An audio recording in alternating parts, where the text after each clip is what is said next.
bonefishgrill.com for information. I thought Michael Myers was one of the main writers on Shrek. Am I wrong about that? Yeah, he didn't. Okay. The choice to go with the Scottish accent was his. Yeah.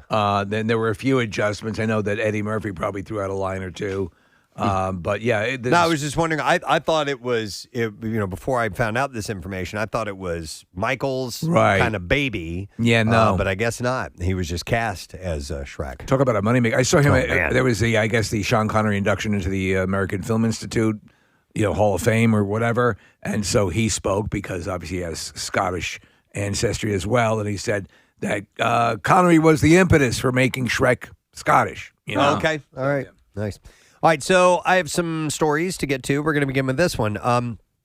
Court documents unearthed during the production of the Discovery Plus series Johnny Depp versus Amber Heard show that Depp was abandoned by his mother as a teen. I didn't even know this series existed. This is him? That's him. Oh, my gosh. So my heart's breaking. So there's a Discovery Plus series called Johnny Depp versus Amber Heard. I'm on Discovery Plus all the time, and I've never even seen it advertised. Wow. Okay. And I got to watch that. So a document. Which episode has the pooping in bed? This doesn't seem very like they would follow us. But anyway, a document signed in 1981 during a divorce of his parents, Betty Sue Depp and John Depp, excuse me, state the wife hereby acknowledges that the party's minor child, John C. Depp II, is fully emancipated and self-supporting. Wow. The two filed for divorce in 1978 when Johnny was only 15 years old. Is that the age at which he became emancipated? I don't. Because that's pretty young. Maybe just from his mother. Right. So, yeah, interesting, because it says here his mom had abandoned him. So, The People versus O.J. Simpson was a huge miniseries, and, I was late to the game on that, and it was really good. There's another one that's either out or coming out soon. The Monica Lewinsky, I'm watching That's that. what it is. I'm watching Is it good? It's good. Well, it is kind of good. The chick who plays Monica Lewinsky, she was in another movie that I really liked. It's a comedy. Booksmart. It's very well done. Yes. Yeah, so she's very good, and then you have the actress who looks nothing like Linda Tripp, who transformed into. She put on 30 pounds. She's a great actress, and their name is escaping me. But you don't even recognize her at all. She is phenomenal. All right, this is very interesting. Bam Margera's wife has filed for custody of the couple's 3-year-old son. They're not divorced. No. Okay, so Nicole Boyd filed papers Wednesday in Los Angeles seeking full custody of their child, Phoenix Wolf, even though she and he are still married and no one has filed for divorce. Is this in preparation for a potential divorce? According to the document, she is willing to give her husband of 8 years visitation rights, but only with an approved monitor. Well, they can't be living together. That's what I was going to say. I wonder if they don't live together, but even if they do, maybe it's so if he goes on whatever happens, a bender or whatever, that she doesn't have, that she has the decision making on the child. Yeah, maybe. So I was watching, Steve-O was talking about, they delayed the release of the new Jackass movie. Yeah. And, Bam is suing all of them. And Steve-O, you can kind of see he loves Bam, but he's like, I don't know what to do. Much in the way they were probably with him when they didn't know what to do. Well, listen, he eventually responded to it. Yeah, he's living a sober life, and then he was in a really, really bad way. Right. So he has been through the dregs, and he understands, where Bam is, and that there is a way out, right? So he doesn't suffer full no more. Right. Like, you got to meet halfway at least. At a certain point, you got bro. I know your tactics, right? Yeah. And so we manipulate as much as we possibly can, right? And this is what you're trying to do. Like get honest with yourself. Yeah. So we'll see if more comes of this, and if a divorce is on the way or what. I don't really know. Kim Kardashian revealed on Thursday's Ellen DeGeneres show that her oldest daughter, Northwest, is goth. Is goth? Yes. Wow. There's hope. Yeah. So the reality, that would be awesome. I think it'd be great. Yeah. The reality star said, "All my kids are so different," referring to her 4 children: 8-year-old North, 5-year-old Saint West, 3-year-old Chicago West. and 2-year-old Sam West. Now we need Sam West to get into death metal. According to Kim, Chicago is the, quote, girliest girl, but North, she said, is like goth. She's into Hot Topic. She puts fake tattoos on her face, and she listens to Black Sabbath, and she's like a full goth girl. How did that happen? That's great. Yeah. How old is she? She is, Like hold on 4? a second. This is, wait, no, it's not Chicago. It's Lexington? North is, 8 years old. Oh, 8. Okay. Yeah, so she's the oldest. Yeah. She also admitted that her daughter still wants to be an only child and even rides in a different car to school so she doesn't have to sit with her siblings. So I think as you guys are all parents, and you've had some hits with having your kids just organically get into music that you like. Mm-hmm. But if your child got into music that you absolutely loathe, Yeah, that would be, I think, hard to work through. It's just it's just one thing that you won't relate Yeah. on. And You I gotta think as support a it. parent you can okay, I'll Yeah. try this out. All right. I will Yeah. because my child find something in this, let me see if I'm open to it. And sometimes you're not, but Well, this is terrible. I've been lucky. Yeah. I've been lucky. So how about this? A new book about Grey's Anatomy claims that Patrick Dempsey was forced to leave the show during season 11 because he was, quote, terrorizing the set. But he was McDreamy. Yeah. And the word terrorizing is a bit strong from what I've read, though. What, he would take the last donut at the craft services table? He was just kind of being a jerk. So the Hollywood Reporter released an excerpt of Lynette Rice's How to Save a Life, the inside story of Grey's Anatomy, containing an interview with producer James D. Perriott, who had worked on the actor's last episode. Perriott said, there were HR issues. It wasn't sexual in any way. He sort of was terrorizing the set. Some cast members had all sorts of PTSD with him.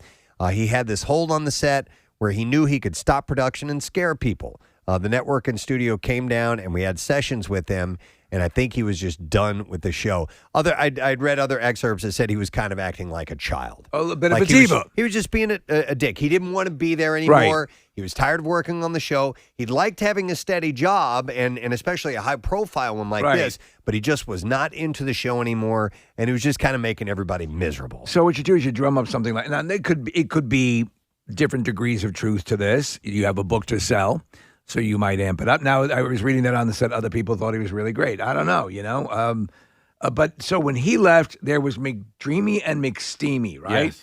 Well, he wasn't McSteamy. He was McDreamy. He was McDreamy, McSteamy. And then Eric Dane was McSteamy. McSteamy. And then they brought in McFlurry. McFlurry, yeah. So the producer continued saying he didn't like the inconvenience of coming in every day. Well, you have to when you work. Yeah, and working. He and Shonda were at each other's throats, and apparently it came down to, it was like Shonda had supposedly said it's either him or me. It's like when they're going through the contract BS on Three's Company years ago, and Chrissy would be on the phone. They'd have her for 2 seconds. Yeah, that's how you start to move someone out of a show. Dempsey had said of his final day, I very quietly left. It was beautiful. It was raining, which was really touching. I got into my Panamera, got in rush hour traffic, and 2 hours later, I was home. I got into my very expensive Panamera. Yeah. And so I apparently just had it cleaned. They had also said that that's what he wanted to do all the time. Yeah. He just wanted to go out because he races cars and I stuff. want to drive. And that's kind of all he wanted to do. So he just had it, according to them. Dean McDermott recently told the Feminine Warrior podcast that he thinks it's weird that people are speculating about his relationship with his wife, Tori Spelling. The former Chopped Canada host said, This guy, it's unbelievable. He makes Rob Kardashian look like Elon Musk. He said that he doesn't reply to speculation anymore, adding, it's just like, okay, if that's what you want to think, then think it. However, he did. I was on Chopped Canada. He did address the rumors that he hasn't been wearing his wedding ring, explaining that he lost his silicone utility ring while playing golf. You remember the story? Was it Luke Perry who said it? The first time he met him, he just instantly thought this guy is a dick. Oh, really? Yeah. And he said he kept proving him right at every subsequent meeting. All right.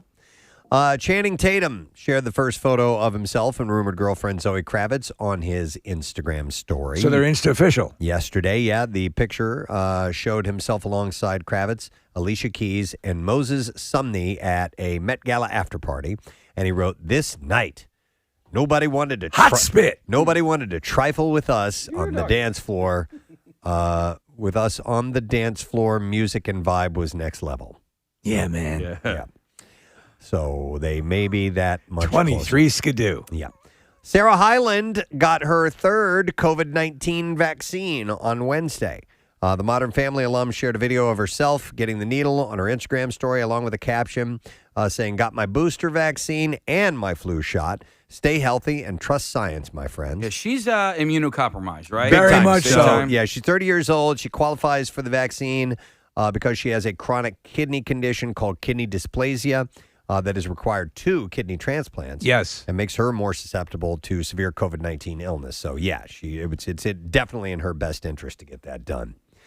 Ladies and gentlemen, someone has changed their hair. Ho, ho!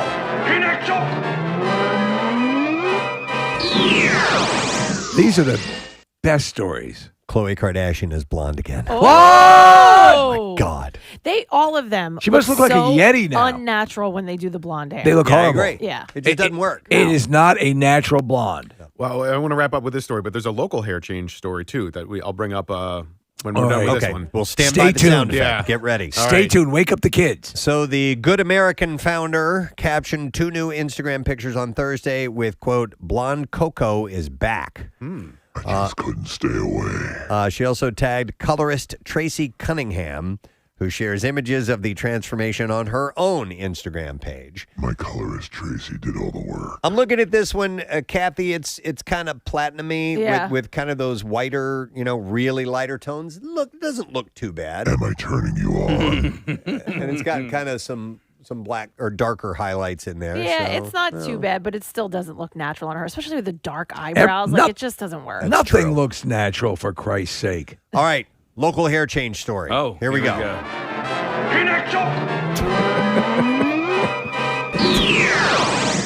It's one of my favorite things that we have an actual sound effect for someone getting their hair changed. Yes, Nick. Friend of the Preston and Steve show, Jason Kelsey recently lost a bet to Zach Ertz and also has dyed his hair blonde. So now both Zach Ertz and Jason Kelsey are platinum blonde. Ooh. Yes, the bet apparently was whether or not Zach Ertz would be in an Eagles uniform this season. Zach said that he would. Jason said that he wouldn't. Jason lost the bet and now has blonde hair as well. That's It's really been funny. blonde for a little while. Well, I just saw the picture yesterday. and okay. For purposes of this story, it happened recently. Yeah. Peanut chop. By the way, my daughter changes her hair like every 2 weeks now. Oh, does she? Oh, yeah. Wait, She's like at that age, though, right? dyes it? Purple, green, blue. Well, she pink, has blonde red. hair, right? It's darker. It started off as a child. She was blonde, but a couple years ago it darkened did up turn. finally. So Yeah, she has yeah. to bleach it and then dye it? Yeah, they got to strip it and then color it. It's a lot of work. Yeah, but she loves it, and it always looks really cool. I'm like, cool hair, man. I remember when that brief period when it had that Roy Batty sort of Blade Runner blonde. They'd done it for that show, The Makeover Story, that we were all on. You look good with that. Thanks. But man, oh man, did that crap burn. Oh, yeah, dude. Yeah. Yes, that stuff is serious. So Yeah. I have this like pomade stuff that I use. I bought a whole bunch of different colors. I wish I could remember the name of it, but Is it Crew? no, it's not. But it comes in different colors. And so you can sort of pomade your hair a different sheen. Really? And it's not permanent. It's only It's a different sheen. So this is my Just Charlie don't sweat Sheen. while it's in I your am hair. Charlie Sheen from pomade. Yeah, right? Make you look like a freaking Crayola. This is a Martin Sheen. Goddamn warlock. Warlock. I don't have semen. I have tiger blood. Michael Sheen. Michael Sheen, Yeah. another actor. Any other Different Sheens Sheen. out there? Well, there's Just the that one. Martin Sheen. There's the Mexican version, which is the Estevez. Yeah. You could do that too. All right, anyhow, Jessica Chastain opened up about her fear of failing spectacularly when playing the role of Tammy Faye in the biopic coming up. She told The Hollywood Reporter the media has done an injustice that it could be interesting to correct. And people were more interested in how much mascara Tammy Faye Baker was wearing than what she was actually saying. She added that's because she looked ridiculous, man. Well, I mean, God bless you, Jessica. I know you're promoting a movie, but she looked like a clown. Yeah. She added that she was afraid to play the role. She said, "I'm going to fail so spectacularly. This will follow me for the rest of my career." I want to see this, though. Yeah. There's a I very great much wanna see documentary about Tammy Faye Baker that actually shows, she was misunderstood in a lot of ways. Yes. Yeah. Yeah. So Mayim Bialik and Ken Jennings will host Jeopardy for the remainder of the 2021 season as the search for permanent talent continues. Stop the search and just stick with these guys. You know, they just want to, I think they want to be sure before they make an official replacement. So I think these two will kind of be competing for the role. You know? Well, the word is, I understand that Ken Jennings will be handling more of the regular show that we watch, and she will be doing some of that as well as specialty primetime Jeopardy episodes. According to Sony Pictures Television, Bialik was already set to be behind the podium for 3 weeks starting on Monday, but will now continue through November 5th. And at that point, she and Jennings will trade off hosting duties as their schedules will allow through the end of the calendar. Do you know what kills me, though? If you think back, when Ken Jennings was announced, and the first thing they started calling out old tweets and stuff like that, and then he became problematic. Mayim Bialik, they started calling out things that she had said in public and on social media, and that became an issue. Mm-hmm. And I guess enough time has passed where they're like, okay, now we're going back to these two. Right. I think Ken Jennings, obviously as the GOAT of Jeopardy, is a perfect choice. I don't watch Jeopardy with enough regularity, so I have not actually seen her. I've only seen Buzzy and Ken really host shows. She did a really good job. Okay, why does my mom hate her so much then? I don't know. Can't. She watches it every night, and she can't stand her. I don't know. So, all right. I have no idea. I'm going to call her later. Yeah, we'll get her on here. Calling me. So Shudder will be celebrating Elvira's 40th anniversary on September 20th. So I on love Monday. Shudder. In honor of Cassandra Peterson's cult classic character, the network will air Elvira, Mistress of the Dark, House on Haunted Hill, The City of the Dead, and Messiah of Evil. The marathon will make up Elvira's 40th anniversary. Very scary, very special. Shudder is just great. If you're a horror fan, it's got so much going on all the time. I'm forever checking it. In the actress said in a statement, it's going to be the ultimate Hallowaniversary weenie bash. Let me see how I pronounce that. Hallowaniversary Risa weenie bash. Ween bash. And she said you don't want to miss it. So that is coming up on Monday. And she just turned 70? She just turned 70 today. Wow, man. Yeah. She looks good. Let's see here. Late Night with Seth Meyers will be shot in front of a studio audience for the first time since the beginning of the pandemic, starting on October 11th. Late Night executive producer Mike Shoemaker told Deadline Seth really found a good voice to speak to the home audience. He found a specific way to do it. He was able to speak through the lens, but he also did 7 years the other way, and it will be fun, and we are definitely looking forward to it. I mean, to be honest, some really great stuff was pulled off, and they were able to, all of the shows across the boards, did a nice job accommodating, but nothing beats that vibe of a live audience in the studio reacting in time to what's going on. Yep, so that will be coming up. Shannon Doherty told reporters during a virtual panel for the Lifetime movie List of a Lifetime that cancer is just part of life at this point. The 50-year-old actress said, I feel like I have a responsibility in my more public life, which I separate from my acting life, to talk about cancer and perhaps educate people more and let people know that people with stage 4 are very much alive and very active. She's been married to photographer Kurt Iswarenko since 2011, and she said, my husband says that you wouldn't even know that I have cancer. I never really complain. I don't really talk about it. It's just part of life at this point. Is she in any kind of stasis, or are they managing it? So she was diagnosed in 2015. She entered remission 2 years later, and in 2020, she revealed her cancer had returned as stage 4. So that's the last update on where she is with that. Let's see. Andrew Garfield is shooting down rumors that he has a cameo in Spider-Man No Way Home. A photo of him and former Spider-Man Tobey Maguire on the set of the film began to circulate, but he had said that it's a Photoshop. He said, but if they want to give me a call at this late stage in the game, I'm sitting here in my tracksuit.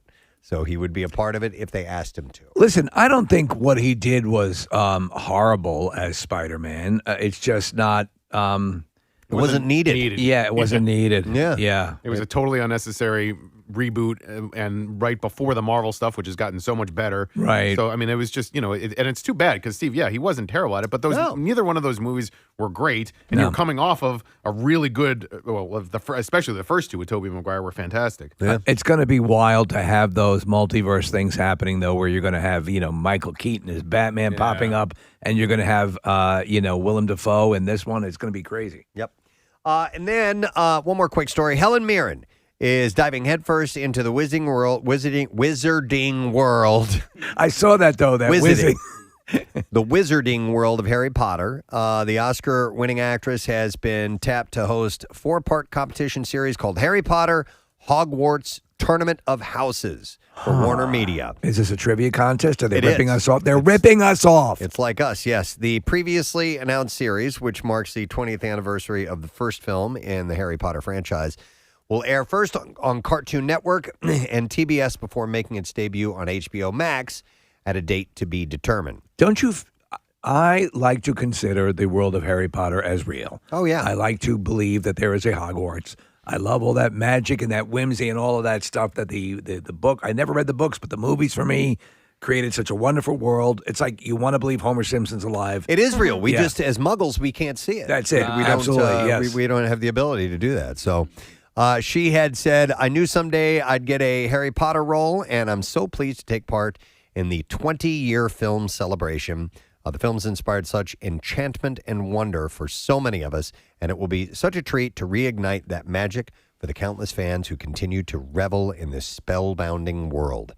The quiz show was first announced in May as part of Warner Media's plans to mark the anniversary of Harry Potter and the Sorcerer's Stone, joining a retrospective special. Are you still listening to the books? I took a little break. I read something else, all right, and now I'm going to go back and dive back into the world. And what's the one that comes after Azkaban? Is Goblet of Fire. Goblet of Fire is next. So. And then Order of Phoenix, which is, I think that's the longest book, or maybe Deathly Hallows. Okay. Where? At what point does it? Preston's at the switch. He's gone from a kids' book series to adults and teenagers, and it gets darker and darker. Yeah, it's gotten a little more serious. There you go. So. Like Sirius Black. Exactly, and that's where it happens. So it was first announced in May, and let's see, the 4-part series pits Wizarding World fans against one another in a battle to be crowned the House Cup champion. So Helen Mirren is going to host that. All right, we have movies opening this weekend, so let's find out what we got.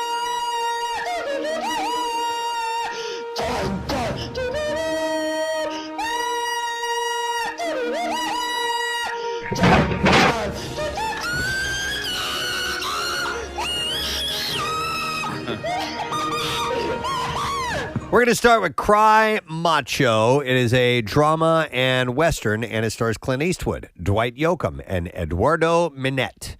Here's the plot. Mike Milo, I'm not sure, a one-time rodeo star and washed-up horse breeder who takes a job from an ex-boss to bring the man's young son home from Mexico, forced to take the back roads on their way to Texas. The unlikely pair faces an unexpectedly challenging journey during which the world-weary horseman finds unexpected connections and his own self of redemption.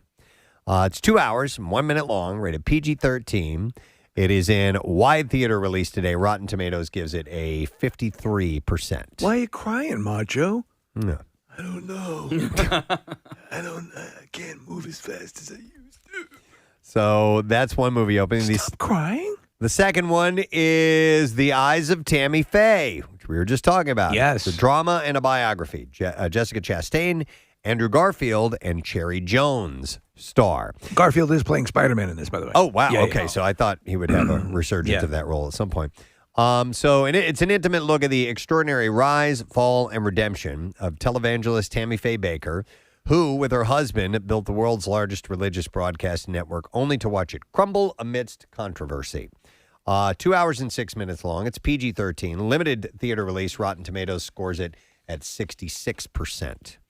And then one last movie to mention, The Lady of the Manor. It's a fantasy comedy, and it stars Melanie Linsky, Judy Greer, and Justin Long. According to the description, past and present collide in this supernaturally funny buddy comedy when stoner slacker Hannah is hired to portray Lady Wadsworth, a Southern belle who died in 1875 in a tour at Wadsworth Manor. Hannah, a hot mess, figures that she can fake it until the ghost of Lady Wadsworth appears. It is an hour and 36 minutes long. It's rated R. Theaters and streaming starts today, and Rotten Tomatoes scores it at 36%. All right, here are the clips. So a Korean man faces the threat of deportation and loss of his adopted family in Blue Bayou. In this clip, Alicia Vikander talks about how starting a family of her own has impacted how she sees her past films. Obviously, having a child, suddenly, that shift happens in life.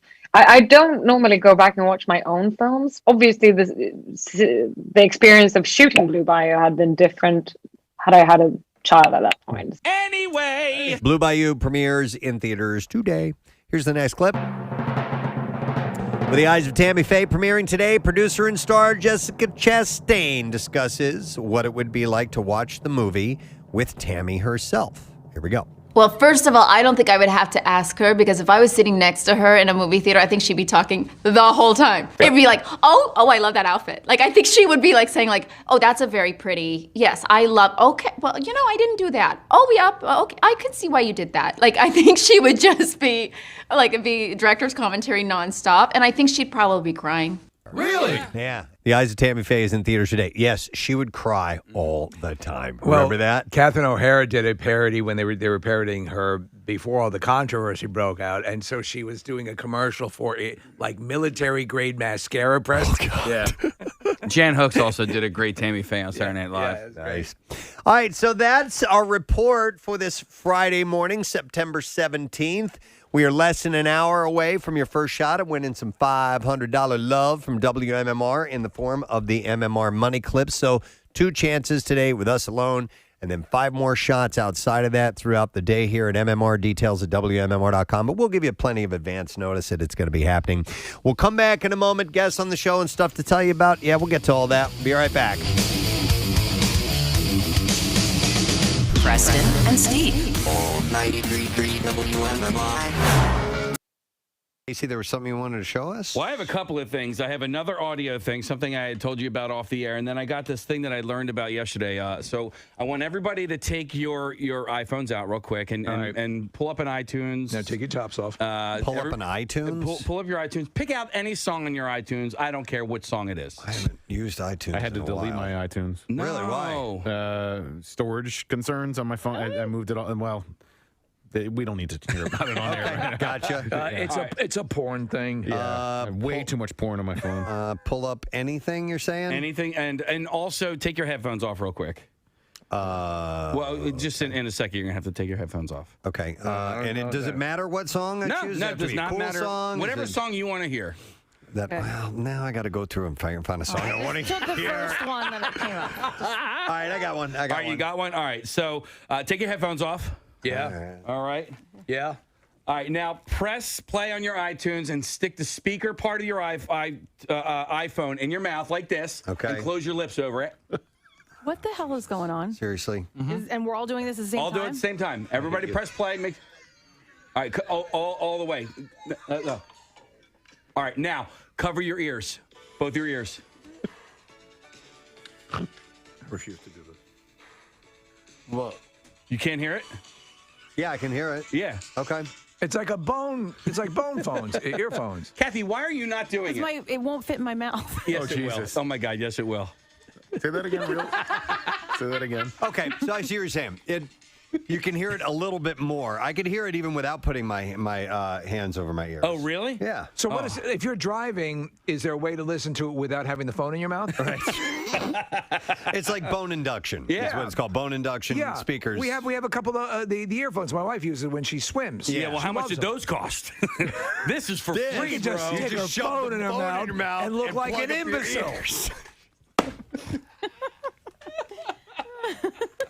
You know what? You know how you have that keep warm function on your oven? Yeah. Try putting the dinner rolls in your ass. Kathy, why did you not do it? As this was all going on, I just hear, because we had to take our headphones off, I just hear Steve go, I refuse to do this. Yeah. Thanks for playing along, bro. Well, I couldn't get my Asia song to play, which would have been so cool. I did do it, Casey. Isn't that wild? Yeah. Put it in your mouth? Yeah. Okay. I didn't see it. I did. You didn't Preston. do it. All right, No. here's I the just thing. did it. Try this when you get home, Kathy. Okay. Draw a nice bath. Get in it. Yeah. Take your electric hair dryer. Dip it in the water. You'll be able to hear Prince. While it's plugged Yeah. in. The speakers have gotten much better on these phones. My son was listening to, he was watching a YouTube video or something like that, and he was in the other room, and I was almost like, turn that damn music down. I'm trying to listen to my story on my Stephen King story. But it's gotten, you remember the old phones, like if you, for some reason, didn't have a Bluetooth speaker or something to hook it into, and you tried valiantly, yes, exactly, to listen to something through it, it was just terrible. It's gotten much better. They're definitely a lot louder. I'm listening to Pearl Jam. Listen. It won't fit my mouth. Yes, it will. Oh, my God. Yes, it will. It won't fit my mouth. All right. Let's see here. Amazon has renewed. I don't know why I just went, but I did. Sounded cool. Amazon has And renewed. now the news focuses on Iraq. We go down to Jimmy Gosevsky at the Pentagon.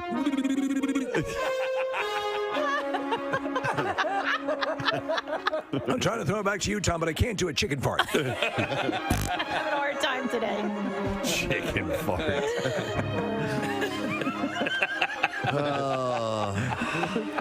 Amazon has renewed The Marvelous Mrs. Maisel for a 4th season run. That's good news.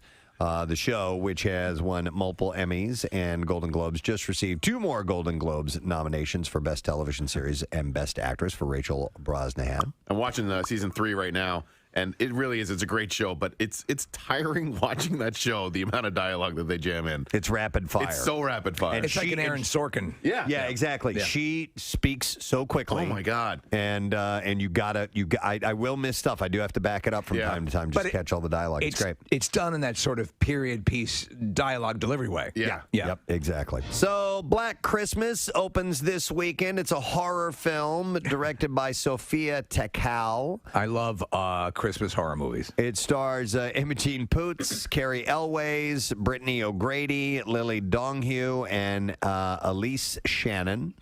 It's about a killer terrorizing sorority sisters during Christmas time. PG-13, hour and 32 minutes, no score on Rotten Tomatoes. Imogen Poots. I mean, you're picking a stage name. I know. You know, Change that one. That's like Kelly Queef. Unless you're a porn star, right? Bella Balloon Knot.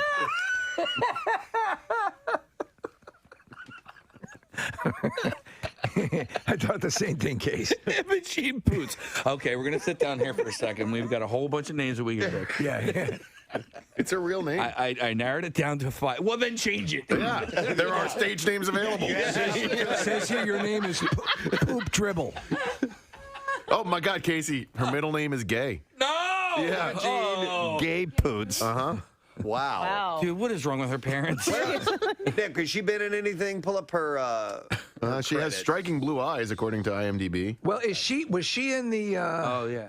She was in 28 Weeks Later. Yes, she was in Green Room. And she's also in... That Awkward Moment and A Long Way Down are her notable... She's in Never Stopping. Is she? Pop star. Yeah. Yeah. Okay. Is she in that, right? Yes. Yeah.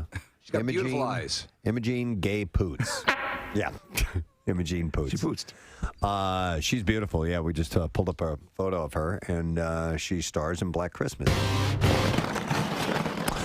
In celebration of its 125th anniversary, the New York Public Library, which is the second largest in the U.S. after the Library of Congress, has released... Throwing out the books? No. They released its list of the top 10 checked out books of all time. And in Is first one of them Goldfinger? place, no. Mr. Goldfinger! No. One of the most popular books at the New York Library. It's on the list. In first place, I'll just start right at the top here, is the children's picture book, The Snowy Day by Ezra Jack Keats. I don't even know. It's about a child enjoying his city's first snowfall. I don't know that book. Yeah. Oh, I know this book. I love this book when I was a kid. Absolutely. Get the Caldecott Award. Yeah, the Caldecott medal. I remember that. Remember the little imprint on the front of it? Gold sticker that would be a gold sticker on this crappy book about a kid walking in the snow.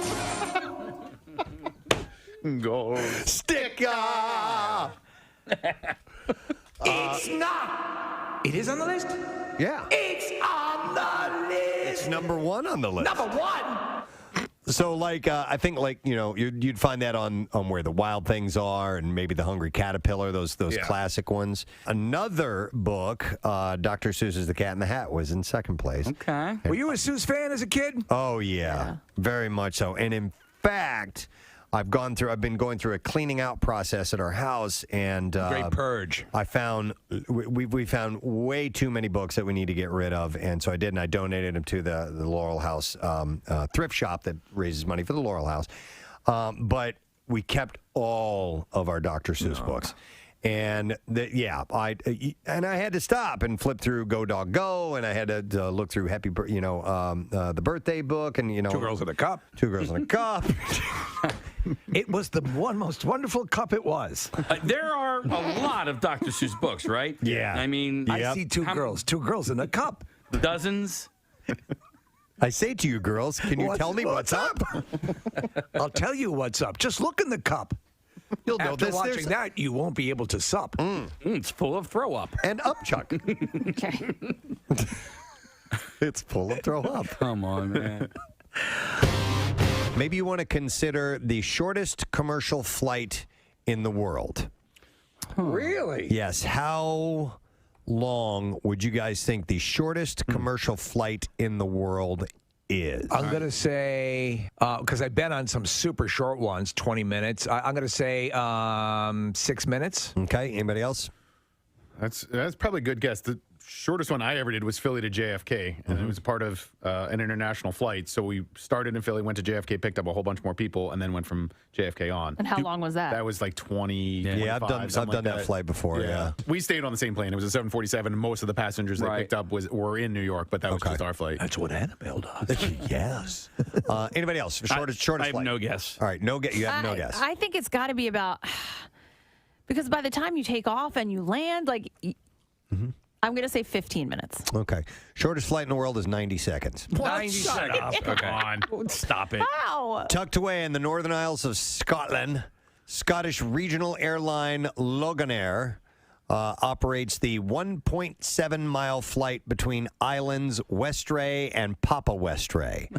While the flight is scheduled for 90 seconds, typically it runs closer to 60 seconds. There you go. With the trade winds. So I guess it's either that or a ferry, or maybe they don't have a ferry on that particular side of the island. You can't, how high is the plane getting?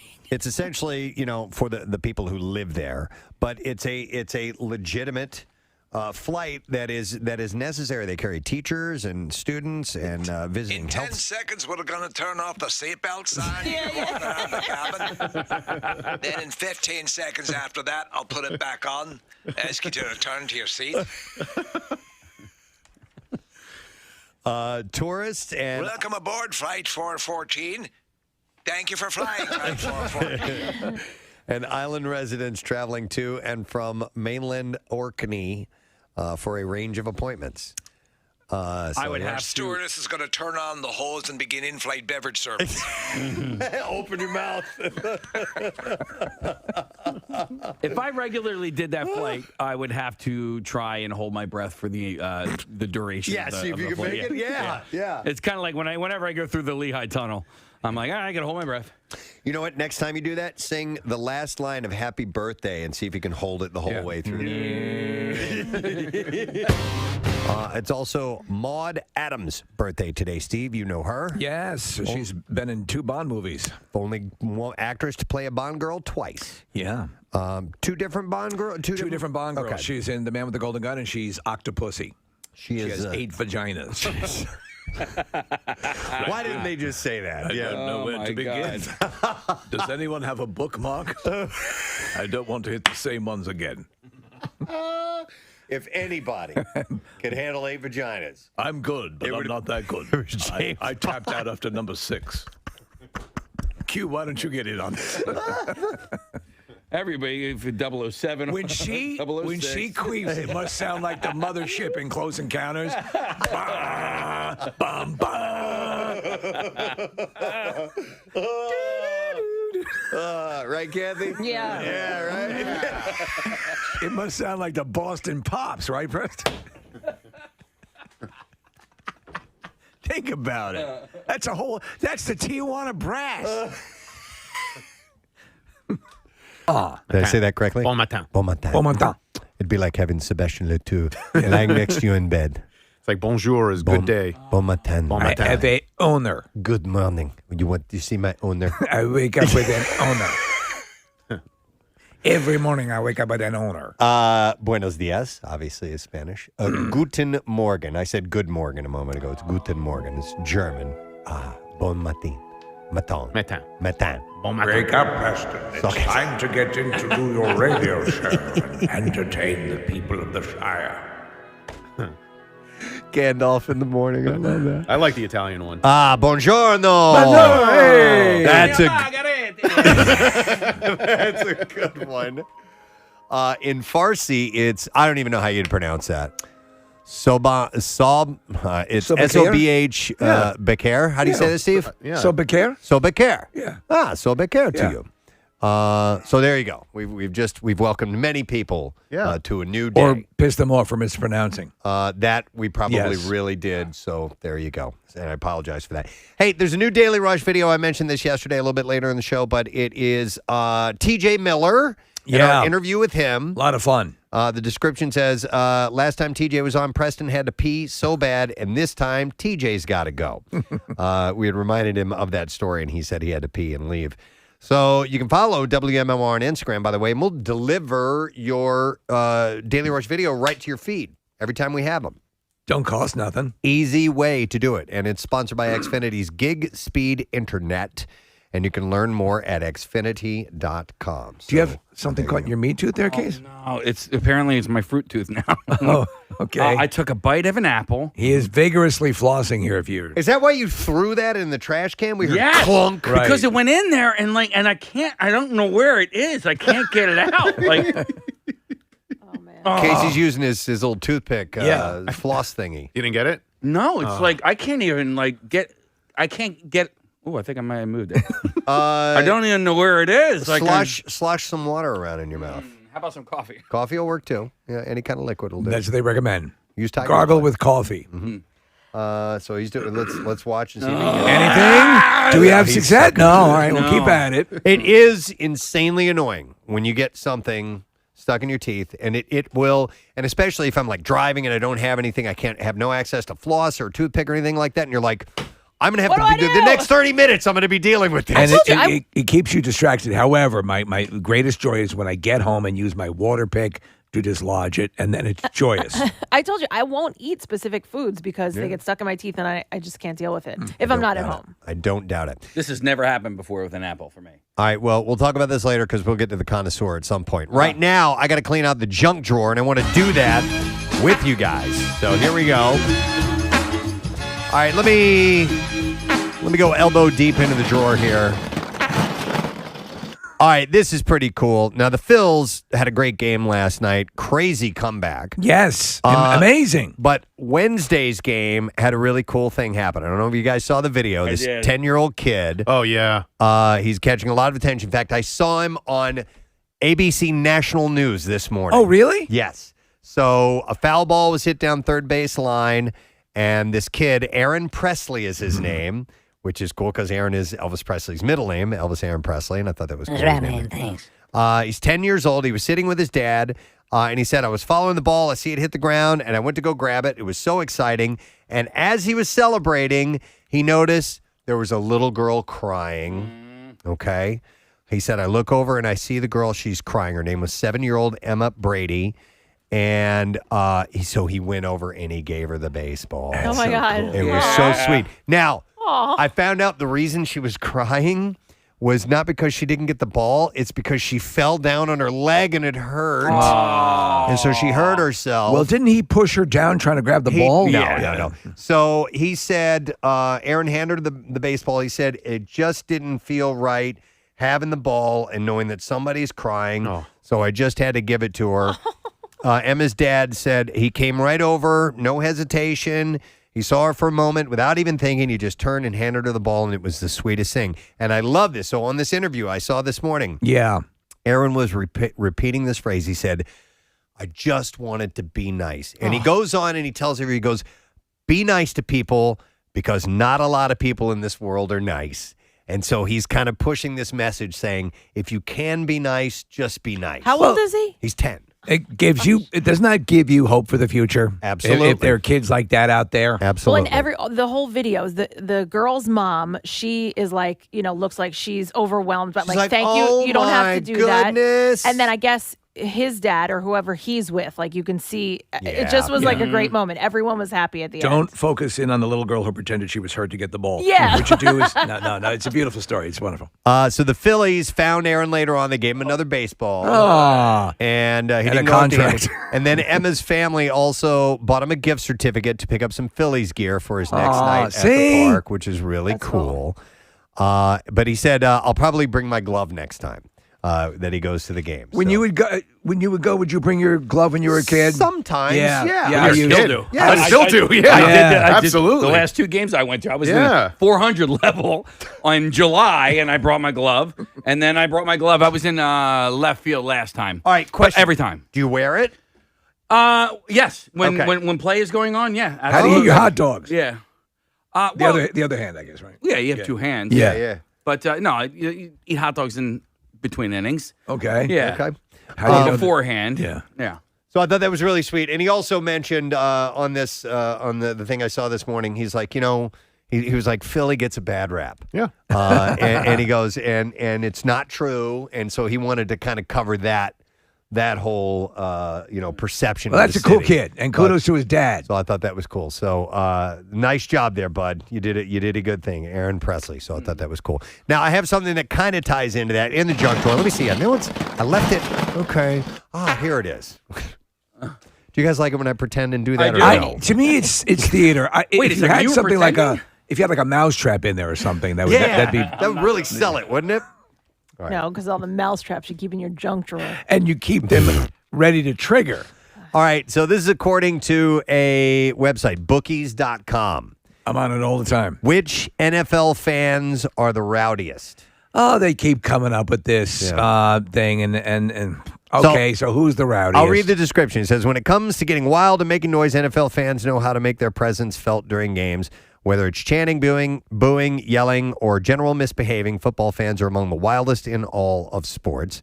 But which fan bases are the rowdiest of them all? In order to find out, we recently surveyed NFL fans across the country to determine the rowdiest fans. Mm-hmm. And ladies and gentlemen, the rowdiest fans are the Philadelphia Eagles. Wow. Oh, my God. Really? So it says, and it says rowdiest behaviors. And this is for each team. It's got all the teams ranked here that are the rowdiest. And it says, in our rowdiest behavior, drink too much. Yeah, all right. So the top 5 I'll give you are the Eagles. Then you have the Bills, which they're known to have a rowdy fan base. They are, yes, absolutely. And their rowdiest behavior is damaged property. Right. Yeah, vandalism. And then you have the Cowboys, and they drink too much. Okay. Then you have the Raiders, and their rowdiest behavior is they're too loud. Yeah, and I wonder how the Vegas fans are because, the Raiders obviously were in Oakland forever, and their new stadium just opened up. I mean, it opened up last year, but they were played in front of fans for the first time last week. So I wonder if Vegas fans are nearly as bad as Oakland fans were. Right.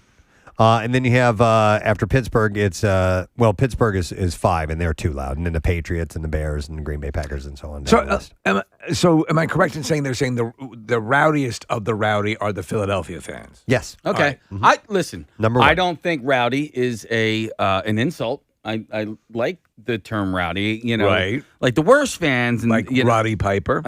And so the thing about him is you didn't know if he was a good guy or a You bad did guy. not He know, could and just that's turn what on kept you guessing. But so speaking of drink too much, there is a picture that's been making his round on Twitter and everything. Have you guys seen this guy at the Carolina Panthers game on Sunday? No. Oh, if you guys can find this guy, the amount of beers that are under this guy's seat are ridiculous. Okay. Like and I'm like, did he drink all of those? And B, did he pay for all of those? Well, it's like $500 worth of beer under his seat. Let me ask you a question. In a stadium situation, if the vendor's coming around, are stadiums asked to implement a cutoff?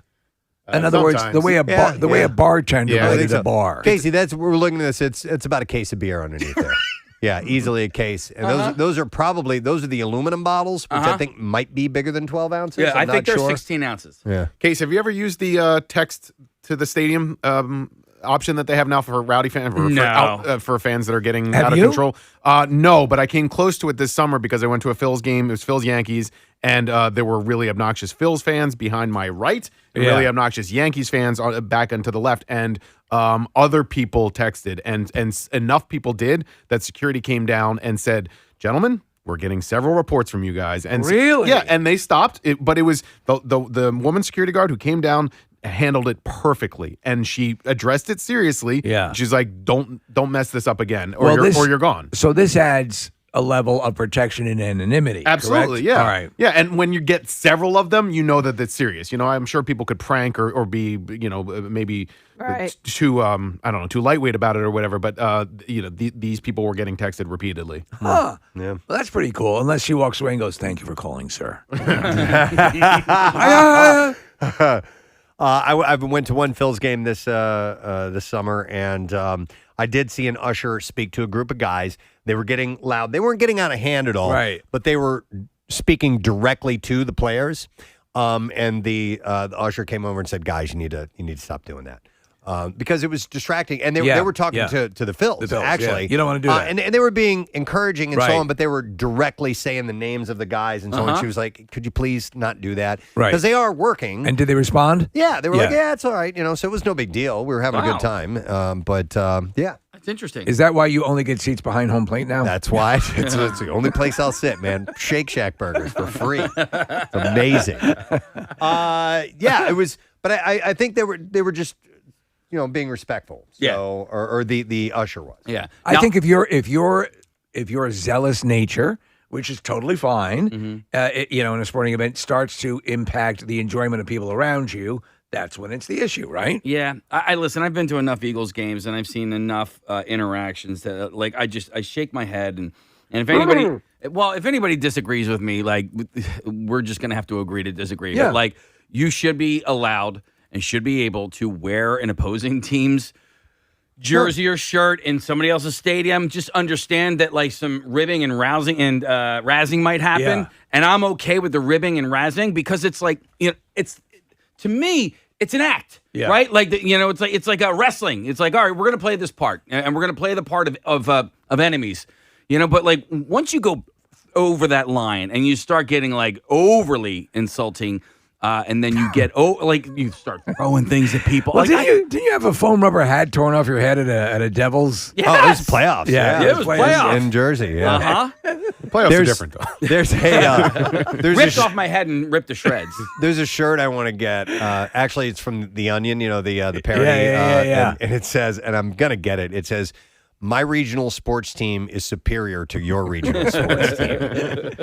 I need to get that. Pierre would like that too. This might be a dumb question. Is there a city you can go to and wear your respective jersey and not be? I think you can to most, right? St. Louis. Where? St. Louis? St. Louis, yeah. Like You they think don't so? care? Yeah, I mean, people might give you a hard time. We're not gonna kill you. You're not gonna be afraid, Right. to do that. Would you be afraid here to do that? Do you think? Yes. Have you seen?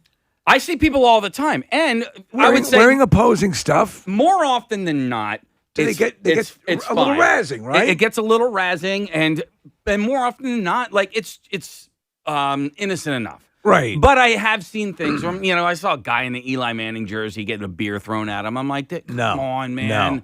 Don't do that. But also, I got assaulted at a 49ers game in San Francisco. So, it happens everywhere. Sure. You know, and I was just simply walking in the concourse. I wasn't making any sounds, wasn't doing anything. I was just. Were you physically jumped?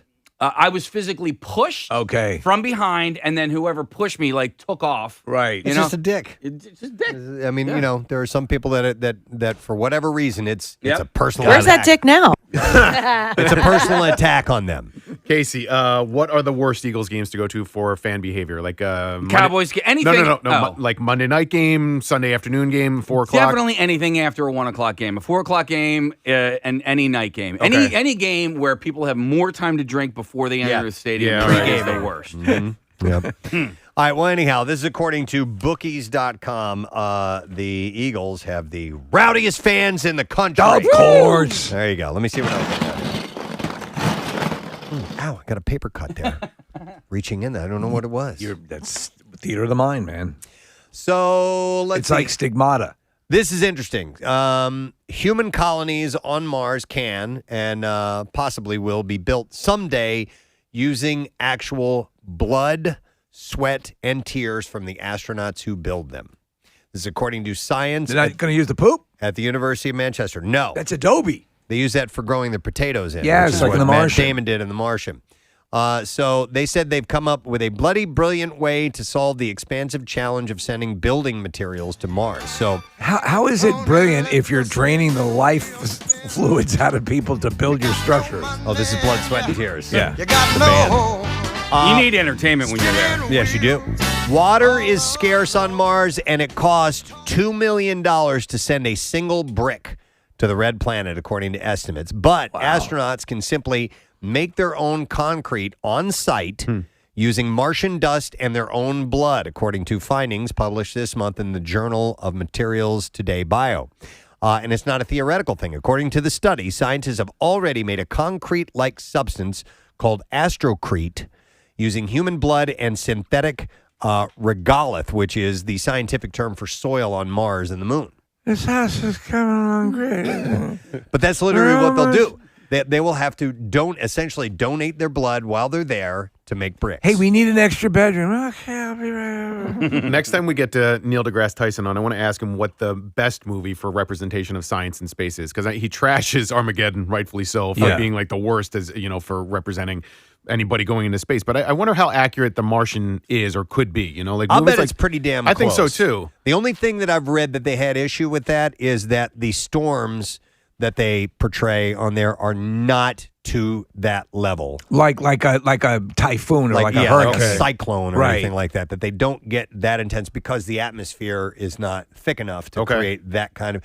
Now, that's what I read. So I'm not 100% sure on that. And there might have been a couple of other little things. You'd probably in say there as well. E.T., right? Yeah. Yeah, that's maybe. right. Those guys are old. So anyhow, so the mixture works because of human serum albumin. Oh, man, this is creepy. Which is a common protein found in the plasma of human blood. The protein curdles when it is dehydrated, creating a strong bonding agent that pulls the dust together. The blood and dust mixture alone is equivalent to concrete.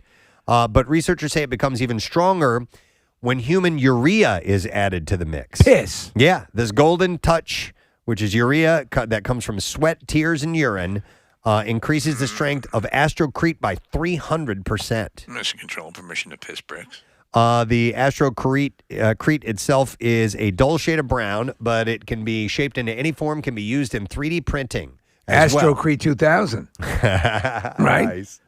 The paper doesn't say anything about the smell, but astrocrete structures would likely protect a sealed inner shell made from something else, so one wouldn't be in direct contact with the piss and blood bricks. You like that recliner? It's made out of snot. The main job, according to the paper, would be to keep out radiation and the Martian dust storms. Quick question, though. Obviously, you're going to need a voluminous amount of construction materials before your entire crew is dead from dehydration and loss of blood. How do you solve that problem? This is a long game thing. Okay, here, so like a brick every 2 months. It's actually something like that, Steve. Yeah. So here's the deal. According to the researchers' first estimates, an astronaut could potentially give enough blood to make a standard red clay brick in 1 month. That's assuming that they donate a liter of blood twice per week. So what do you basically, you'll be able to build a fully functional doghouse before you die of. Yeah. I mean, because I can see this as perhaps a patch, right? But to build an entire colony or to build the structure. Well, like I said, it's a long game thing. Yeah. And if they send several people up there and they keep sending people up there, then that's going to, because it's just it's just inefficient to send these building materials. Gosh, guys, I don't know anything about space, and I'm not. Yeah, what they're going to start doing then is they're going to start sending up people just literally as Home Depot supplies. Right. I just was wondering if you could just make water, bring hydrogen, bring oxygen, and just make it there. Yeah, but I mean that stuff that weighs. Yeah, it's weight. This is something your body is producing over and over and will reproduce naturally. So I don't know. Can we assume we should get Neil deGrasse Tyson back on? But the notion of, I think you would want to send all your supplies in unmanned ships. Mm-hmm. Yeah, and they'll probably do that. Yes. Yeah, but it's bit by bit. It's piece by piece, and it is. When it comes to space travel, man, it's all about weight. Yes. Because you need fuel to push that weight. Now, once you're in space. And even the fuel weighs a certain amount. And as it's expelled, they do the math and find out that, we need this much because we'll burn up this much and there'll be less weight and it will take less fuel to get us that much farther. They're going to launch from the moon is what the understanding is, correct? I believe that's right. one of the strategies, yeah. And weight concerns are really the concern when you're lifting up from a gravitational pull, right? Mm-hmm. So which the moon has. Right. It's you have to get it to the moon. Yeah. You have to get it from here to the moon. Right. So maybe they'll make these resources on the moon and then send them to the Martian colonies or whatever. It's fascinating. Anyhow, this is the way. It's fascinating. This is the way that scientists think. They think have about to. efficiency. They think about practicality and all of that stuff. That's why The Martian is so good, because of the way that he breaks it down to just the thinnest margin. Or Gary Sinise in Apollo 13. Mm-hmm. Trying to conserve every little thing you can. When they talk about, and I think Elon Musk has talked about this, mining comets, like sending a craft to a comet in order to remove the ice from it and using that for space exploration. I mean, to me, that's like sci-fi stuff, but they're talking about actually doing that now, and maybe it's feasible in the next 50 years. Elon Musk is so practical about all of this and his projects coming up involving Mars that he, from the get-go, has said it's very likely people will die in this process. Because if you don't get people used to that concept, right, the people that you're asking to volunteer, it's like, I didn't know this is part of it. By the way, one last bit of information about this. The material could go much farther if it is used as mortar between sandbags. In that case, an astronaut could potentially produce enough astrocrete to make room for a second astronaut over the course of a mission. So you see, it will add up over time. They also estimate that 6 astronauts on a 2-year mission to Mars could produce about 500 kilograms of building materials over that time. Do we have Rob Zombie in there, Case? Astrocrete 2000. Astrocrete 3000. It's fascinating. It's fascinating. But you're right. They have to take the long game on this. Yep. All right. One more thing I think is all we have time for, because we got to get ready for the MMR money clips. Another item I found in the junk drawer. If you only listen to people you agree with, you'll only hear what you want. Yeah. Some researchers suggest that motivated beliefs can explain the spread of misinformation online. So University of California researchers tested to see if motivated beliefs and information exchange can produce or exaggerate biases. And they found that people with one set of beliefs were unlikely to adjust their outlook, even when paired with someone with opposite beliefs. The data also shows participants with the lowest IQ scores were most likely to accept only information that reinforced their biases. So here's the thing I always say to people is that if you feel you've never been wrong in your life, then don't listen to other points of view. If you've ever been wrong, listen to other points of view. I have changed my views many times throughout life, and it's part of the deal. Me too. That's how you grow, and that's how you evolve. There are things that I thought years ago that I'm like, I can't believe that was but it's all part of the process of accruing information.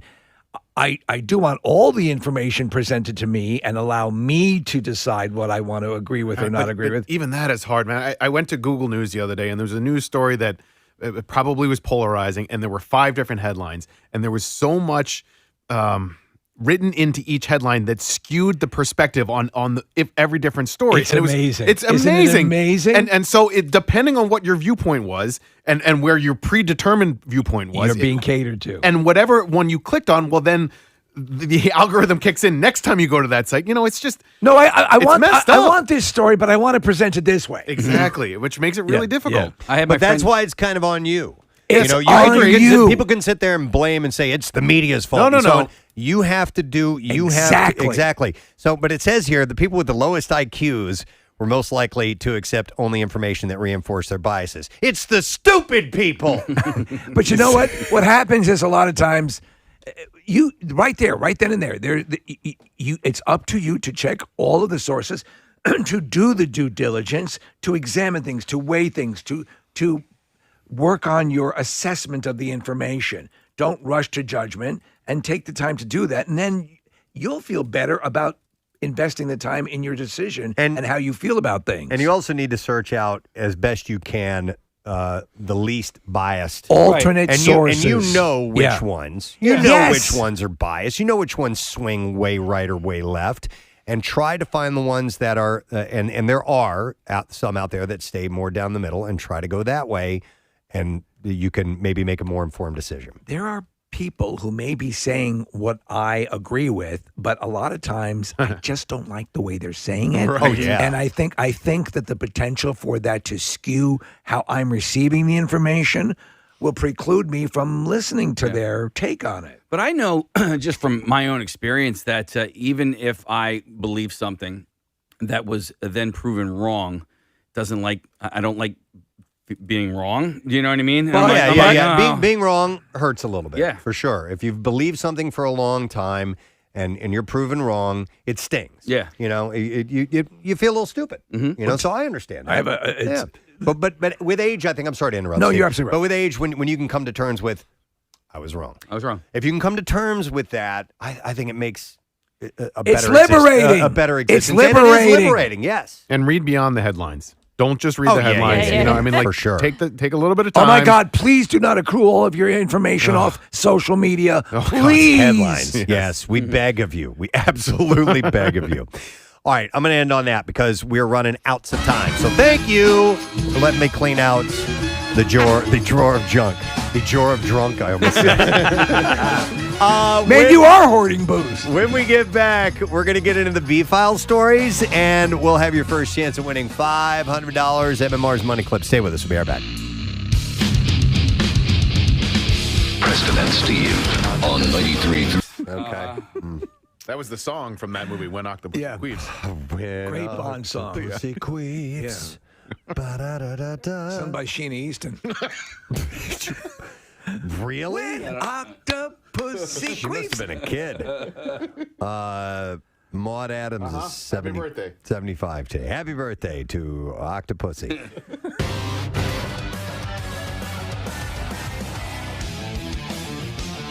A little light listening this morning on the Preston and Steve Show.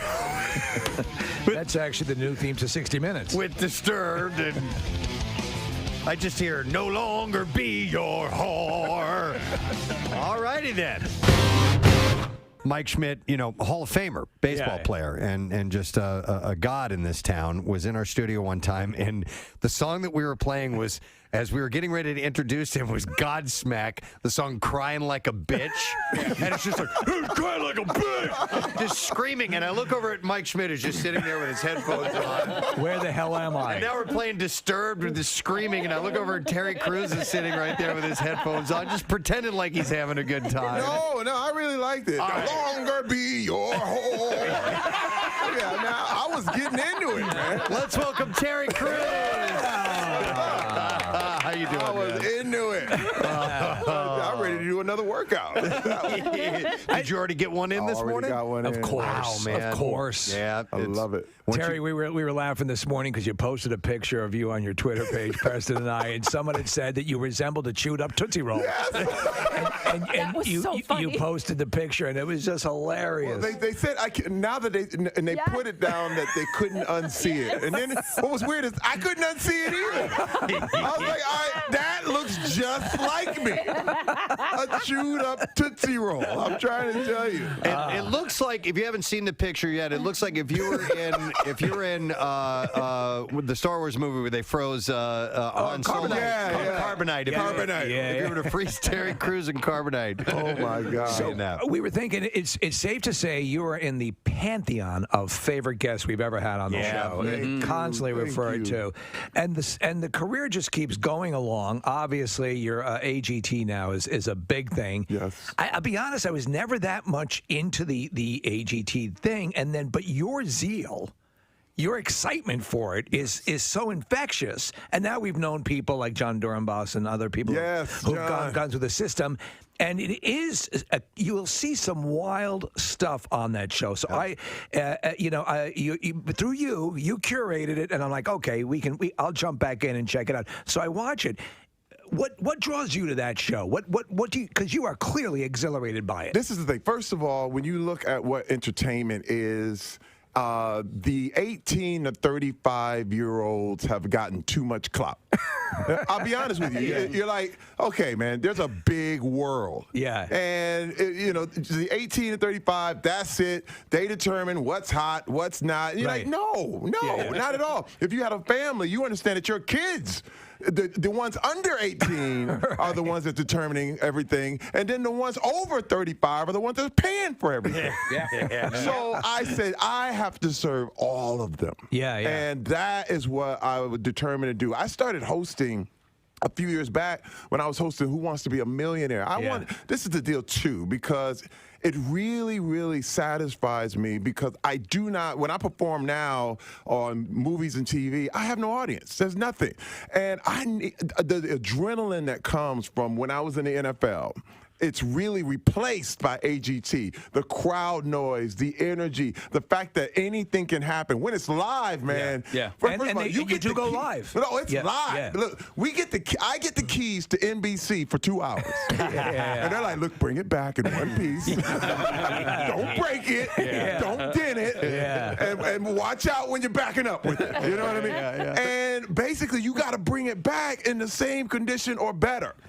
And it's so you realize anything can go wrong, and I love it. So the other night, something went wrong with the guy with the crossbows and the levers, and so I found myself on the edge of the seat watching this mistake, these flaws, because not everybody that comes on AGT does it perfectly. No, they don't. So for people who aren't watching, what happened? Oh my God! Well, yeah, I mean, the guy thought he had set his trap, had set his arrows right, and the whole thing, and he realized he was nervous, and he's strapped in. Yes, he was nervous, and he didn't do it right, dude. Oh no! But this was so wild, man. You start to realize, and my thing is always talking to the acts and trying to talk them through so that they can be relaxed, right? Because the deal is easier said than done, though, right? It is because everyone makes you nervous.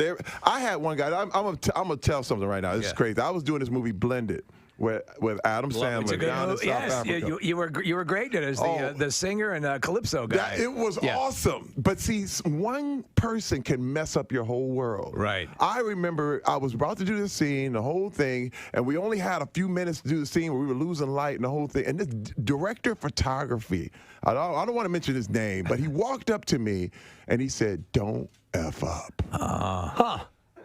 Now, when you said, I'm going, now, that's the worst thing you can say to anyone. But thank God I knew to counteract that. And I said, don't take it Don't take it. In fact, use it as fuel. Right. In fact, focus. Get inside. Come inside more. And I jammed and the whole thing. And I did we did the thing with the choir. And we were singing and doing the whole thing. And I looked at him. He was like, that was pretty amazing. And I was literally like, F you. Believe me, I could not believe he would have the nerve to do that. So I realized what I wanted to do for all these acts is be the anti that. Come in there and tell him, you got this, man. You can do it. It's okay. But he just got so nervous. He didn't turn the safeties off. He didn't turn the safeties off. And you got real people, and he's standing there in front of it. And then you got Alicia. She's wondering whether should I press the button or not. She could have killed somebody. Yeah. Well, it's really nuts. The acts are like that. There have been some injuries, but that's the real deal. What sort of blows my mind is what they're using the theater. There was a dance act that was using projection or something like virtual dance, and I mean it was Freckled Sky, yeah, right. It was as theatrical and Broadway level that I've ever seen. How much time did they get? Because that had to be live. How much time do you get to set something like that up? Oh my God! First of all, the crew on America's Got Talent has been underrated and not appreciated enough. This is literally like putting on the Oscars every week. It's the biggest live show on television, period. And it's the biggest talent show in the world. Well, so they're the best in the business, man. And any mistake, it could all go wrong. They do it so good. People, it's like people think that it's a given or whatever. But man, when you watch this crew and as well as they do it, you talk about roadies and all this stuff. It's not like it's one of the best thing in the world. One act that's on for 2 hours. Because this guy, I don't know to explain it, Preston. The dancers at one point look like they're marionettes. Yes. Faux strings coming down, and there's a whole bunch of stuff going on, precision stuff. Well, I feel like a circus master. Right. You know what I mean? And that's what I love, because I come from also the days of the variety show. Right. Listen, Carol Burnett was one of my favorite shows of all time. And I miss that, man. I wanted to bring that back. And I'm not a comedian, but at the same time, this energy, this love, I want to be this guy. And it's to get this opportunity. It's the biggest thing in the world for me. I think for the entertainers and like for John Dornbos has told us what the whole experience was like and the whole deal. And obviously there's the background story which plays into it and the emotion and all that stuff. So for some reason it works. It's the oldest Ted Mack's Amateur Hour that goes back for decades. Ed Sullivan. Yeah, Ed Sullivan. Where these people come out and spin dishes and all that stuff. What was talking about like the act with the arrows and all that stuff. What was the one act you thought, okay, this guy's going to die? Yeah. What was the one where you thought this guy's coming out in a body bag? Oh, there are several. I'm trying to say which one. Some of these that are coming up. There was a guy who was in a water tank. And I thought, he was like the Houdini thing? It's just like he did a Houdini-ish deal, man. And I said, man, and then it didn't look like things were happening right. You could tell when his assistants start running. You're like, oh man. First of all, you don't want anything to go wrong because it ruins. It could, you don't want to watch anybody die on live TV. You just don't want to do it. Would you want to be a judge? Do you think you could do it? No, I don't. The judging thing is super, super hard. I think so, especially with the appeal of AGT is the variety of acts you're going to get. You got dance, you got magic, comedians, song, all this different stuff. But how do you compare those things as far as talent goes? I'd have a really hard time. And I think some of the judges have harder times. Yeah. I think Simon and Howie are probably the most well-rounded judges. I've seen Heidi not get jokes, and because she doesn't get a joke, she gets offended by it. It's right.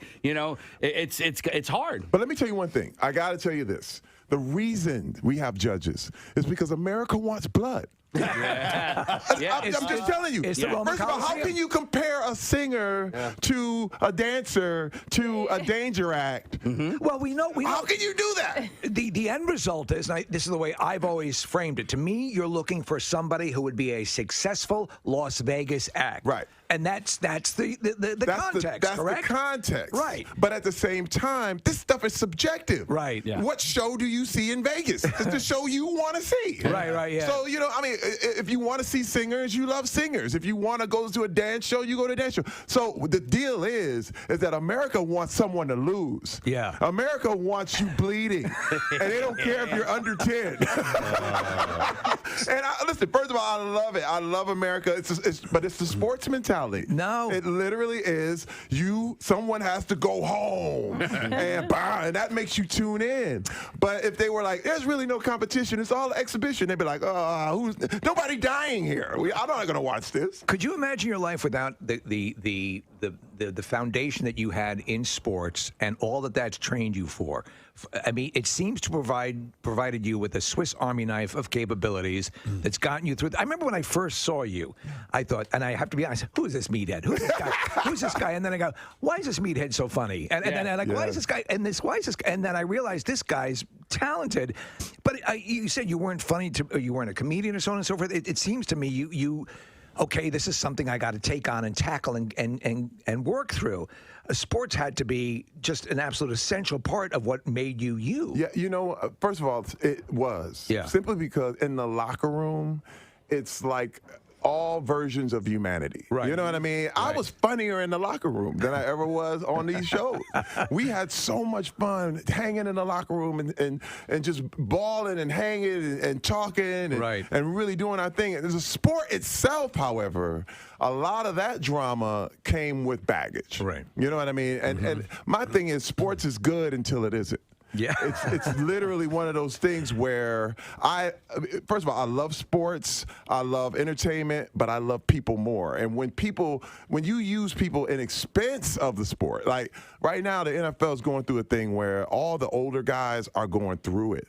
And they're not helping them. There's so many guys that need help, man, mentally, physically. The NFL will literally deny that they cause these issues. You know what I mean? And that's my thing is just admit it, man, and let's just help them. Right. But my deal is, it's one of those things where I had to get rid of a lot of things that was bad and keep the good. Yeah. And sports can be very, very good, but if it's used in the wrong way, man, you will end up miserable. I believe it. One of the things, speaking of being talented, that we really weren't aware of was your artistic ability.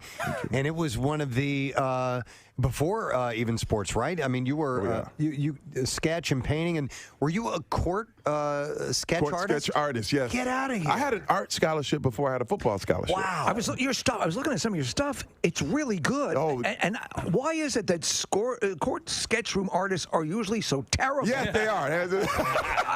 It's a lot of it is you have to be fast. Yeah. But at the same time, you have to understand too, for me, I would have went the whole art route.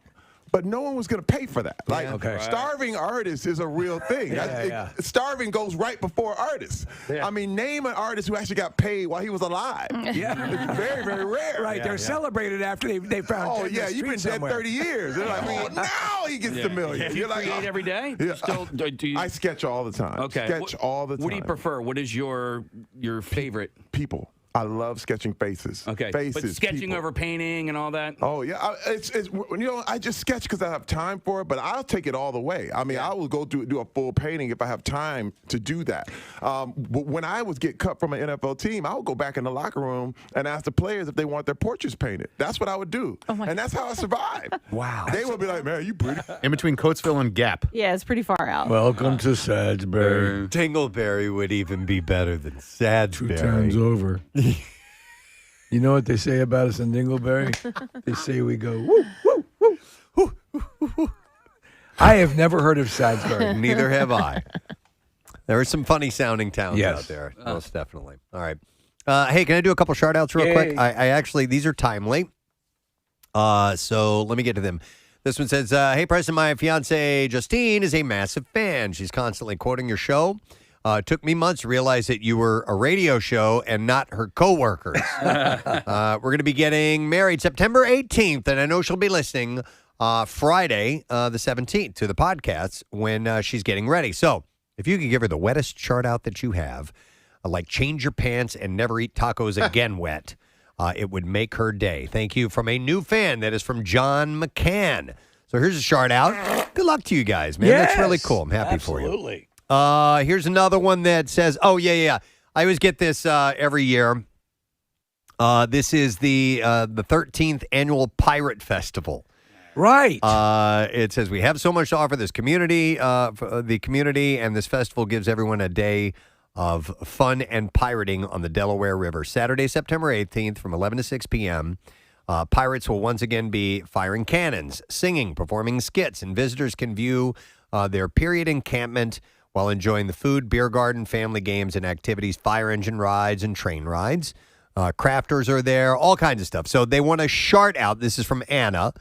A shout out says, we will also have 50-50 raffle and courtside seat tickets to the Blue Coats game and so on. It says the Blue Coats, it says the G team of the 76ers. Yeah, it's like the minor leagues. They play down in Delaware. So it's like the Reading Phillies or the Scranton Wilkes-Barre Phillies, which don't exist anymore. Okay. It's and the Blue Coats. You know, it doesn't say exactly where it is. I'm sorry, but just look around. She didn't mention it. You'll find it. Just go to Marcus Hook and start walking around. You see a lot of people dressed as pirates. Yeah. It is in that area, right? It's like Upper Chi, Marcus Hook, kind of. Yeah. And I'm glad they're carrying on the tradition of the classic pirate, which is the 50-50 raffle. Yes, of course. So a shout out for those guys, please. May I? I'm sorry. May I read something too, Preston? Just quickly. Sure. I got a couple more to go All right, to. when you're done. Yep. Okay. No, go ahead. Go All ahead. right. No, Jump on this in. just has to do it. I mentioned it earlier on in the week. Amy Blocklet, who is with the Mixie Chicks, wanted to, and they do all sorts of charity work. They wanted to remind us all about the Brad Fox 5K, which is tomorrow and is taking place at Archbishop Wood High School. And Nick, is the information up on the? So if you go to the Preston and Steve site, you can find all the information. It's a wonderful cause in memory of a wonderful man, and it's also a lot of fun. So please check into it if you're looking for something to do. All right, here's another shout out. It says, hey, I'm Chris. I'm a part of a coaster group called CJ's Crazy Coaster Crew. You mean like you can put your drinks on their heads? No, I think it means roller coasters. Oh, they just love putting their drinks on these things. They have an event coming up on this Saturday and next Saturday. There is the group's Scares for Cares event at Six Flags, where members of the crew get dressed up as ghouls. In lieu of getting paid, Six Flags Great Adventure writes a check to the charities. I'm scared. It says Project Real, Bianca's Kids, and Howling Woods, three charities, three different charities, different one each Saturday. We'd like to give a shout out to CJ and Ed for putting the event together and Six Flags for allowing it, and all the coaster crew members participating in the Scares for Cares event. That's cool. I feel like I think I saw these guys at Maury's Pier last summer, two summers ago. All right. So they're big coaster junkies. Yeah. I guess so. And then one last butt plug. It says, reaching out if you could support us by mentioning this event during a show. My husband Harry was a huge fan of, for many years, of MMR, the only radio station he listened to. And being a truck driver, your shows helped him deal with the loneliness of being on the road. He looked forward to Pierre's Christmas card every year and Alice's restaurant to be played during Thanksgiving. And he also attended many of your events. That's great. Unfortunately, he passed. So, oh my God. She says, we're having our first annual car and bike show in memory of my husband. He took his own life. We are a nonprofit 501c3 called Harry's Hands to help and heal, dedicated to helping with mental health and suicide in the community. Incredibly important. The event is coming up on October 10th, and I've included a flyer and a website for your viewing. Nick already has this information up on PrestonandSteve.com. And this is from Jen Babe, and she says, I thank you in advance of your help. Please be well. So we have that posted up as a community event. Yep. Lots of other great things. As we said, go on there. There's always great prizes at these events. There's usually really cheap booze and food and a good time, and you're doing a good thing. You're right. Yeah. To do something you're normally going to enjoy anyway, and the end result is you've helped out a good charity or organization, that is such a win. Absolutely. Thank you. Let's do the Bizarre File. Now, WMMR presents Preston and Steve's Bizarre File. And it is brought to you by DraftKings Sportsbook, America's top-rated sportsbook app. Download the DraftKings app and use the code ROCK to get in on the action. This is a crazy story. A Canadian police officer who was shot 9 times by a colleague is now on trial for assault over the confrontation that began over a bathroom break. So the guy who got shot is on trial now. Oof. Constable Nathan Parker of the Niagara Regional Police stands accused of assault with a weapon, intent to resist arrest, and assaulting a police officer after allegedly attacking Detective Sergeant Shane Donovan. So on Tuesday, Donovan told the court that he barely knew Parker when the two worked on a collision reconstruction scene in rural Ontario in November 2018.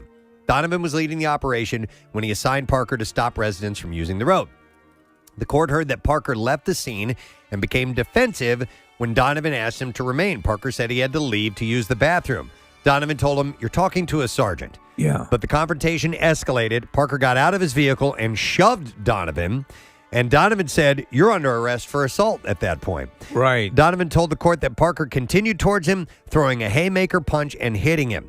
The sergeant said that he put up his hands in surrender and went back to his vehicle, but he was punched again by Parker, who then drew his police-issued baton.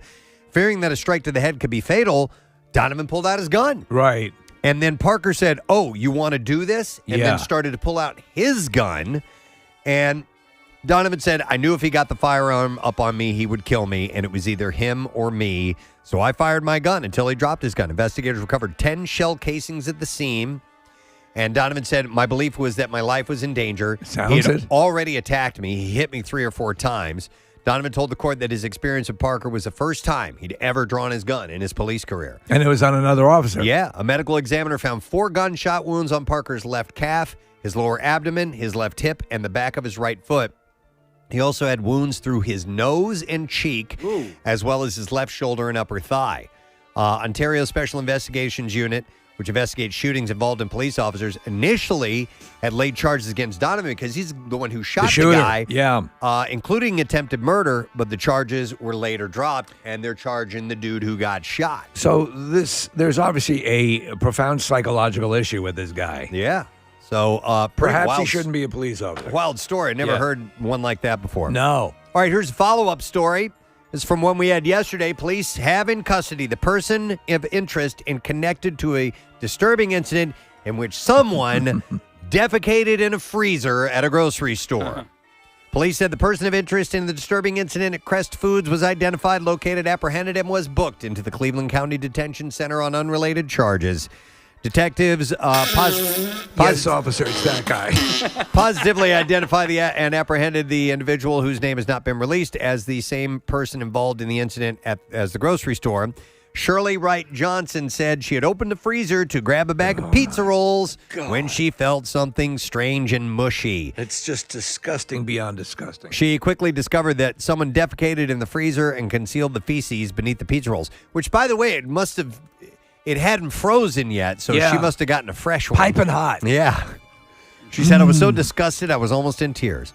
Police released a surveillance image of the person of interest, hoping that it would lead to him being identified and ultimately apprehended. And the man was apprehended thanks to a community member assistance and the vigilance of an off-duty officer. How's this woman ever going to eat pizza rolls again? By the way, the man was also suspected of taking pictures of women's skirts at the grocery store, too. Okay. So what a catch. Did we determine if he did take a standing dump into an upright cabinet, refrigerator unit? I had no details on the exact unit that he crapped in. I would love to see the footage of that. I would like to break this down. All right. This is repulsive. Okay. What? Worse than that? Oh, yeah. Oh, very much worse than that. A woman visited a hot burger location in Santa Cruz de la Sierra, Bolivia recently. Realized while she was eating, she bit down on something strange. She posted on Facebook that she then found a rotting, partially severed human finger inside the burger. It's like the naked It's gun. like the naked gun when Ricardo Montalban is eating the hot dog. And there's a human finger with in a it. ring, with a ring on it. Oh, my God. She also posted footage of a hot burger representative who explains that the burgers arrive at the store pre-prepared and nothing like this has ever happened to us before. They would have mentioned it. The director of the National Police Special Crime Fighting Force later confirmed to local media the company employee had lost part of his finger while at work. Not a finger! But it looks like a whole finger, man. An official also said the specific location of the chain will be temporarily closed and the company would be fined. Don't you bring that up to the people who are shipping out this stuff out? Wouldn't you say, hey, guys, there's probably a finger in some of our food? I would, I'm going to look for a follow-up story on this down the road a bit. But dear Kathy, look at this. Look at the finger. Oh, God. Oh, dear God. Come on. Oh, dear God. She probably had trouble eating the rest of the sandwich. I can't help but think of that scene with Ricardo Montalban biting down. He's like, and he reaches in and he pulls out his severed finger. This is the best. It's a great scene. Wow. All right, one last story. Some people are apparently unaware of anti-theft devices.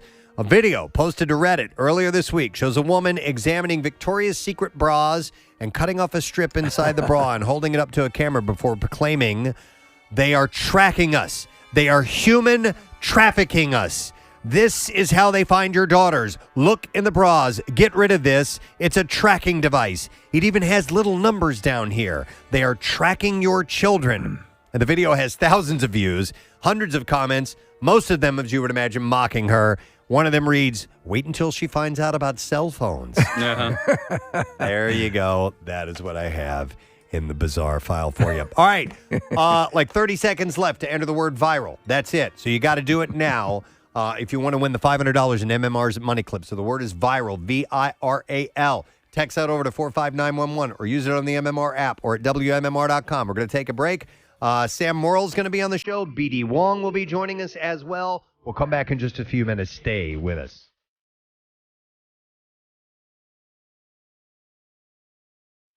Preston and Steve on 93.3 WMMR. The Preston and Steve. Small. Were you self-taught? No, I'm self-taught. Wow. But I would literally trick the guys. I'd be like, man, you need a painting. Look at you. You one of the most amazing players ever. Look at you walking around here all muscular and beautiful. Let me immortalize you. Yeah, you know, you're right, man. It's $5,000. Flattery will Thank get you. You're a lefty. Marketing. You're a lefty, too. Oh, yeah. Left-handed, right-brained. I mean, very creative. It's just, it's my thing, man. It's always been my thing. I taught. Your stuff's really. I taught a class at Facebook. That was a photo from when I taught a class at Facebook. And you know, it was wild. Some of the most talented people in the world. And they were sitting there, and these guys had degrees from everywhere. And I asked them to start drawing, and they wouldn't do it. Yeah. And I was like, dude, you know what's happening? What's happening is you're judging your work immediately. And what you got to know is all judgment stops creativity in its tracks. You have to just go. Right. And you have to do it. And you have to not care what people think. You have to not. But what happened was they were like, they wouldn't, before they started putting a pen down on the paper, they would look over at the other guy. Yeah, right. Yeah. But this is what we do in life. Yeah, you're right. This is the mistake we make all the time. The stuff you always wanted to do. All that things you wanted to go for. You're over there looking at everybody else. Well, I'm not going to try it. What will everybody say? You know what? I don't care. I realize don't think about what everybody else is saying. Right. Just go for your gut. Go for that intuition. Don't judge yourself. There are two words I like to use when I find myself facing something I'm not sure I want to do, and it's just begin. Oh, that's just good. begin. Yeah. Oh, that's good. That's all you've got to do. Dude, if you start, all of a sudden things get done. And you know what? Because I'm a great starter. I am an excellent starter. But what I had to learn, too, is just and this is the thing, finish it. Yeah. Wait, just get it done, and then you can always change it. Because what happens is you get to start, and then it's not perfect. So you don't want to finish it. But no, finish it, and then you can change it. Dude, these are things you almost have to hypnotize yourself. You literally have to get out of your own brain and get out of your own way. It's funny you say that because I like to sketch as well, and I'll sketch on the iPad, and the iPad allows you to undo. It's like, it almost sort of takes away that.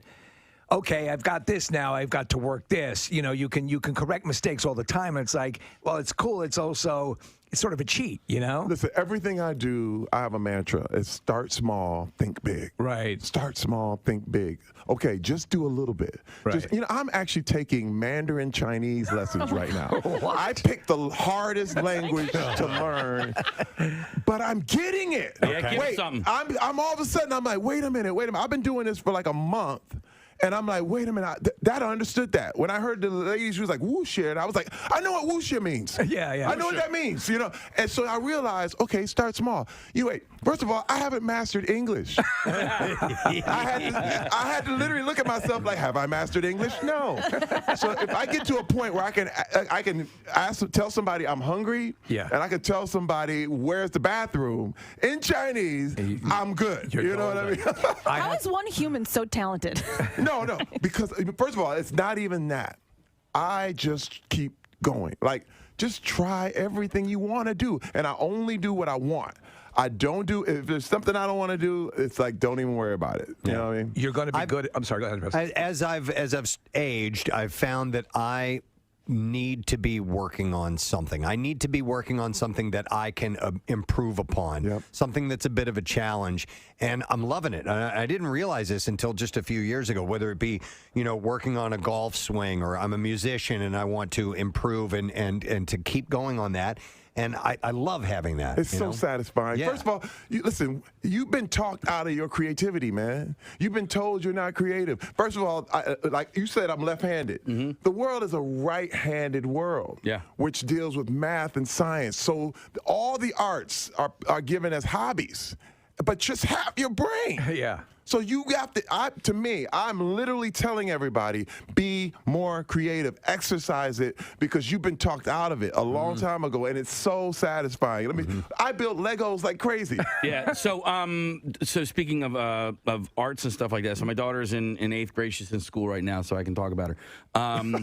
What the arts has done for her has given her the confidence. Like, so she's in 8th grade, and she's having like the best year of her life, and it's all because of what she's been doing in the theater, and it's a very, very they just everybody nurturing, and everybody like loves each other, and it's just so positive. But like, she's getting that from the arts. That's right. Yeah, and she's been playing sports ever since she was 4 years old too. But look what at the schools they're taking the instruments out of schools.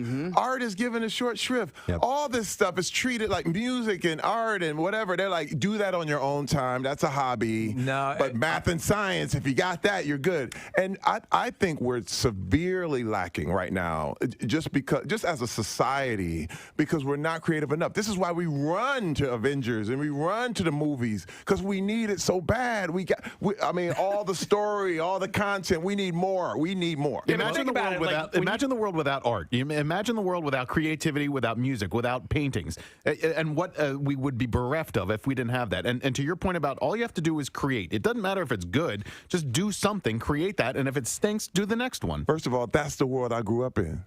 Factory life. Flint, Michigan. Everybody, they were like, "What you doing drawing? What's that? Hey, what kind of boy are you?" And you're like, "Hey, man, hey, look, I like drawing. Okay, I like music. I play the flute. You know what they would call me? They were like, "Why you play the flute?" I was like, "I'm bigger than you. I can bench more than you. So what? So now what?" And they were like, "Yeah, you're right." Did you see the Equalizer, the second Equalizer movie? Yes. He's counseling a kid who's an artist. Yeah. And I'm like, that's it. That's right there. That's just, it's going to come out. This is what the whole graffiti thing is about, man. Yeah. And it's like, put it on canvas and sell it. Yeah, I just think of like, okay, math and science. But you go to somebody's home now, they don't have microscopes hanging on the wall. You know what I mean? No, they got like, hey, like I play the guitar for you. So math and science. I don't necessarily. If that's not what you're gonna do, you're not gonna take that wherever you go, unless. My brother's a chemist. He's a scientist. My sister's a math teacher. And that's fine. You know what I mean? Like, so I'm not knocking it. But, right. Yeah. But I'm saying make it more equal. Yeah. Exactly. Yeah. And we would be remiss if we didn't throw some love to Brooklyn Nine-Nine. Oh, yeah. Casey and I are huge fans of the show. NBC gave you the new home, which is very cool, which is wonderful. The show was on the brink of going away and came back, and it is I think one of the sharpest ensembles on television. You're a revelation on the show, as is Andre Braugher. Yes. Who just unbelievable.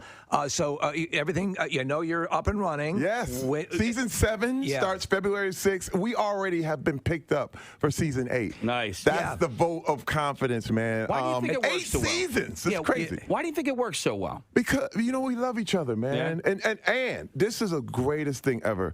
One thing I'm going to preach right now. Yeah. Competition is the opposite of creativity. The opposite. We do not compete with each other as a cast. Right. When you see a show fall, Yeah. It's usually because the actors or somebody within there is competing with each other, and it causes the thing to blow up out of nowhere. We literally are all operating on our own levels, creating and encouraging each other. We are a true family, man. I don't know what else to say. And everyone gets their moment. And also, you allow the self-deprecation, the stuff that they have you doing is hilarious. I love it. And again, a lot of people forget, out of the gate, Brooklyn Nine-Nine was sort of the sweetheart. It won, I think, a Golden Globe for the best comedy series and so on and so forth. And then suddenly, I'm like, what the F? This show is great, and why are they getting rid of it for? Now, this far into it has got to be the ultimate, acknowledgement. And also that when you have a fan base, you talk about the connection of the fan base, that actually was vocally going after making sure the show came back. Well, I got something to say. When you're talking about Nielsen ratings, that's that 18 to 35 and the whole thing. But just as the deal, and you want to talk about math and science, if you really want to get a good gauge on what people are watching, you need a bigger pie. But the Nielsen is literally only 5,000 homes. Yeah. So wait a minute. I'm going, hey. But let me tell you what happened. The internet. Yeah. The internet spoke for us. They literally went nuts. And they got like 100 million people saying, wait a minute, why did you cancel this show? And for NBC to pick us up, man, and to give us the love. Yes. To give us that kind of love. What can I say? And now you're talking about in an era where you get maybe